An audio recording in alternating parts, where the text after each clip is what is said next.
We have Jeremy Fowler here with us in the studio to give us some more insight on the Cowboys. And Jeremy, the next game for the Cowboys is going to be Week 1 at Philly on Thursday, September 4th, the defending world champs.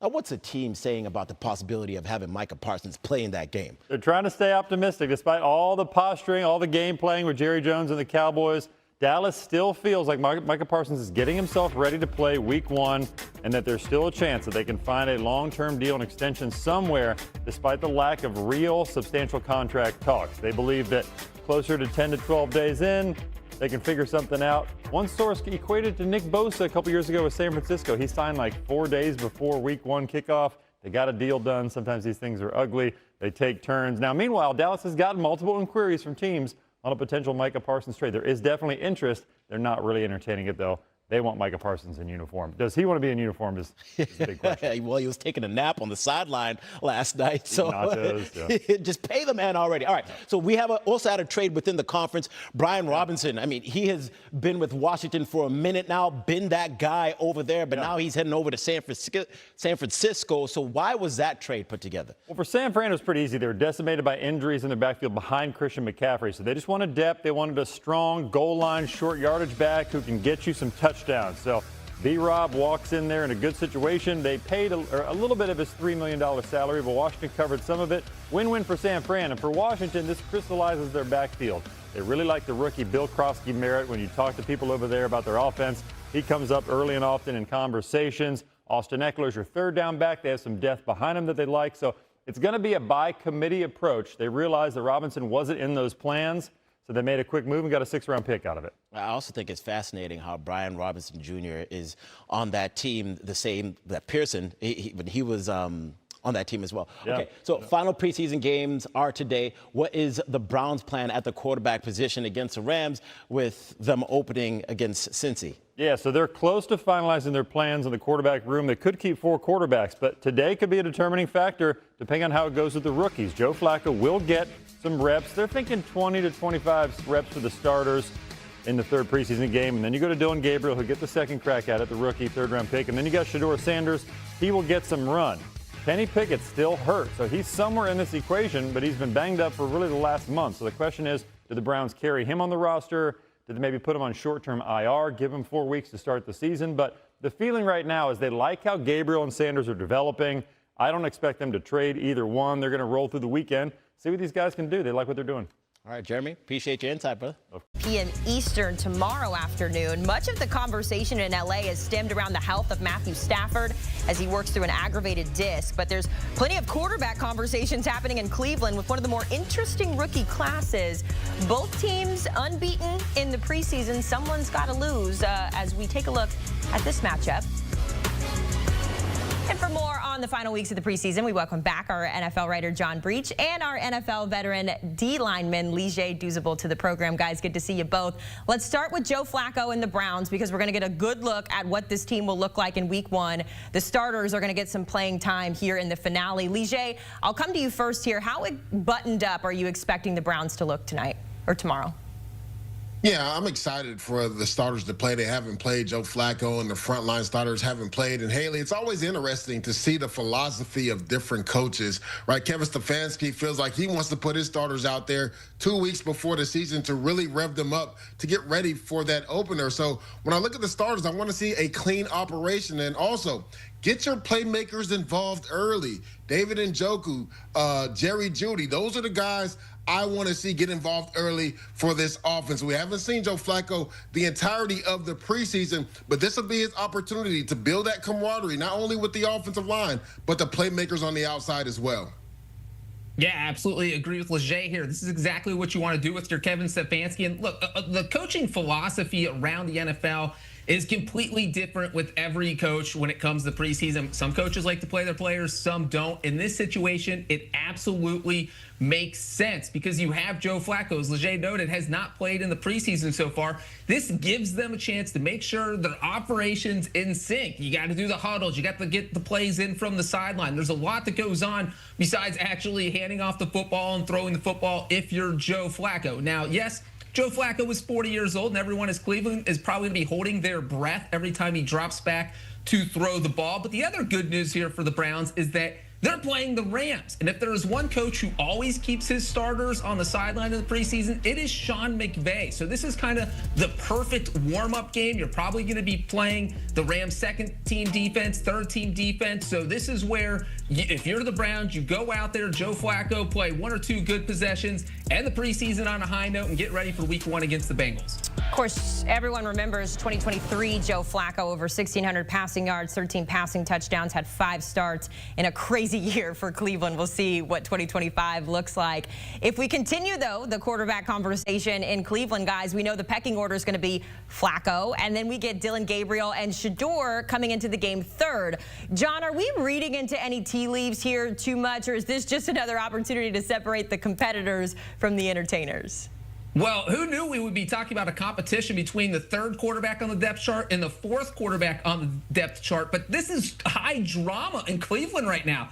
This is absolutely a big situation. This gives both quarterbacks, because yes, they both played in the preseason, but we have not seen them both play in the same preseason game. So this gives each guy a chance to kind of take a step ahead of the other guy. If you're Shedeur Sanders and you go out and play well against the Rams and Dillon Gabriel kind of struggles, that's a great argument for you to move up the depth chart heading into week 1. And of course, we know that Kenny Pickett's injured, won't be playing tonight, but maybe Kevin Stefanski watches this game and says, you know what, maybe one of these guys, one of these rookie quarterbacks needs to be the backup, the number 2 guy heading into the regular season. So even though this is 3rd preseason game and they're not going to be starting on Saturday against the Rams, there is certainly a lot of pressure on each of these guys to perform well against the Rams. Yeah, Breach, it'll be interesting to see how they view Kenny Pickett, because he has been banged up and hasn't played all preseason. And when you look at it, to me, this comes down to the backup role between Dillon Gabriel and Shedeur Sanders. You already mentioned it. Dillon Gabriel will go in first, and people will make bones about what the depth chart looks like currently. But you got to remember, Dillon Gabriel was a 3rd-round pick, so he's going to get the advanced chance to potentially become the backup before Shedeur will. And you see Shedeur Sanders' numbers versus the Panthers. To Breach's point, he didn't play in the 2nd preseason game versus the Eagles because he had an oblique strain doing that cross practice with them. So this is an opportunity for both of these young guys in this 3rd and final preseason game. They'll probably both get a quarter and a half each of gameplay to really go out there and solidify themselves and show Kevin Stefanski, if you need to call my number, I am ready. You can't worry about when you're getting your reps. You have to take full advantage of when you get your reps. So if you're Shedeur, if you're Dillon Gabriel, this is your opportunity. We haven't seen Kenny Pickett. Could he not be on the roster when the season starts? Could he be a trade guy? We don't know, but you have a full opportunity in front of you in this 3rd preseason game to solidify and let your head coach know, if you need me, you can call upon me, and I'll be ready to go. Stay ready so you don't have to get ready. That is a age-old saying in sports. Elsewhere in this Browns rookie class, guys, still no pen to paper for the 2nd round running back Quinshon Judkins, and now the Browns look like they're kind of taking action, potentially looking to bring in some reinforcements in the backfield. When you look at the depth chart in Cleveland, guys, you've got Jerome Ford as well as the 4th rounder and Dylan Sampson currently listed. Lige, what do you make of Cleveland's running back situation? So much emphasis has been put on the quarterback room here, but they got to be able to run the ball as well. Well, they attacked the draft at the running back position, which lets you know they feel like there was a need there. And Quinshon Judkins was the guy that went in the 2nd round, and he's dealing with some legal issues right now. And obviously, Jerome Ford has been the starter, or the off and on starter, the last couple of years. You talked about Dylan Sampson going in the 4th round. A guy I really like, Pierre Strong. Now, people will talk about that quarterback's running back exchange versus the Philadelphia Eagles and that fumble, but he currently leads the Browns in rushing yards throughout the preseason. But to your point, Haley, could they be in the market for a guy like Brian Robinson from the Washington Commanders? Could they be in the market for a guy like Donovan Edwards, who's the number 4 running back for the New York Jets? They could be in that market depending on what happens with Quinshon Judkins. But I know that a lot of people on that staff really like Pierre Strong. So they could go into the season with the current backs they have and then wait for the thing to play out with Quinshon Judkins, but they also could be in the market for one of these other running backs. First game of the regular season, Browns versus Bengals. So you got to be ready to go for that one. Let's go to the other side of the matchup, though, guys. When it comes to the Rams, there's no question when it comes to their quarterback situation. Barring a setback with Matthew Stafford, he's going to take on year 17 as the starter.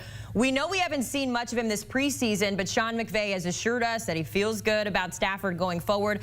John, how confident are you, though, that he's going to be ready to go and able to handle the season with his limited reps as we've seen? Well, they attacked the draft at the running back position, which lets you know they feel like there was a need there. And Quinshon Judkins was the guy that went in the 2nd round. So they could be in the market for a guy like Brian Robinson from the Washington Commanders. Could they be in the market for a guy like Donovan Edwards, who's the number 4 running back for the New York Jets? They could be in that market depending on what happens with Quinshon Judkins. But I know that a lot of people on that staff really like Pierre Strong. Now, Haley, my confidence is about a 4 right now, and that's mainly because Matthew Stafford didn't sound confident. He was literally asked on Thursday, hey, look, are you going to be ready to play in week 1? And his answer was, I'm not going to answer questions like that. So when you are 15 days away from your opener and the starting quarterback can't even answer a question about whether he's going to start in week 1, that is mildly concerning. So that's where the Rams are. Stafford's only been practicing for a week. He missed almost all of training camp due to that back injury. And back injuries are just so mysterious. They can flare up at any point. He could take an awkward hit. He could be jogging off the field at halftime and it flares up. So it just makes it tough to kind of project what the Rams are going to do, because you have no idea if Matthew Stafford is going to be out there for 17 games. So just based on the nature of the injury, it makes me hard to be confident in the Rams. I do think if Matthew Stafford plays all 17 games, this team is absolutely a Super Bowl contender. I'm just not confident he's going to be out there for all 17 games. It's a big if, right? And to your point earlier, John, you did mention that the starters won't play for LA tonight. In fact, the next 3 names on the depth chart will not play a lot at the quarterback position. We'll see a lot of Dresser Wynn as he competes for a spot. So get to know that name, though. But John, when you think about Matt Stafford, right, you said if he can play in all 17 games, the Rams are going to be okay. If he can't go, we know what we have in the backups. We've got Jimmy G and we've got Stetson Bennett and Dresser Wynn here. How does that confidence kind of change, or what's your opinion on the quarterback situation with the Rams? Well, even if Stafford's out, the Rams still have Sean McVay, who is one of the smartest offensive minds in the NFL. So that is the plus side. And then you look at Jimmy Garoppolo. If he has to play, it kind of feels like a double-edged sword, because Jimmy Garoppolo is a top 5 backup in the NFL. We've already seen him take the 49ers to the Super Bowl a few years ago. But the downside is he's kind of made of glass. The guy gets injured a lot. So if he goes out, then you're stuck with your 3rd-string quarterback in Stetson Bennett, who has never taken a regular season snap in the NFL. So if Jimmy Garoppolo is forced to play, I think this team can be competitive. Maybe they go from Super Bowl contender with Matthew Stafford to wild card contender with Jimmy Garoppolo. But when you look at the receivers on that team, Puka Nacua, Devontae Adams, Kyron Williams at running back, it's a pretty loaded offense. So I think a good quarterback who doesn't turn the ball over can have success in that offense. But once you get down to the 3rd string, no matter who your QB is, you're probably going to take a step back. And so that would be the thing. You don't want Stetson Bennett to be your starting quarterback the entire season. Yeah, Brees, there has to be some concerns, right? Matt Stafford is 37 years old, and even though he's one of the toughest quarterbacks I've ever played against, when you have that back and you're 37 years old, that doesn't make for a good marriage, right? Because that back can stiffen up at any time. Now, if you're Sean McVay, you have to love your quarterback depth. You talked about it, Jimmy G. He's been a guy that's been a consummate pro. He's led the 49ers in the past, not only to a Super Bowl, but multiple NFC championship games. Stetson Bennett misses his rookie year, comes back last year, which kind of was like his rookie year, but it showed he's developed throughout the preseason. And I think there's something to be said that, to your point, Haley, Dresser Wynn is going to take majority of these snaps. So is there some concern about Matt Stafford's availability that you don't even want to put Jimmy Garoppolo or Stetson Bennett out there the 3rd preseason game? If Stafford is healthy, to Brees's point, they're going to be a team that's going to be there. One thing Sean McVay does is get double-digit wins almost every year if everybody is healthy. So if Stafford's healthy and ready to go, then you can already pencil them in for 10 wins. But my thing is, I love their quarterback depth, just in case you have to turn to Jimmy G or Stetson Bennett for a game or two.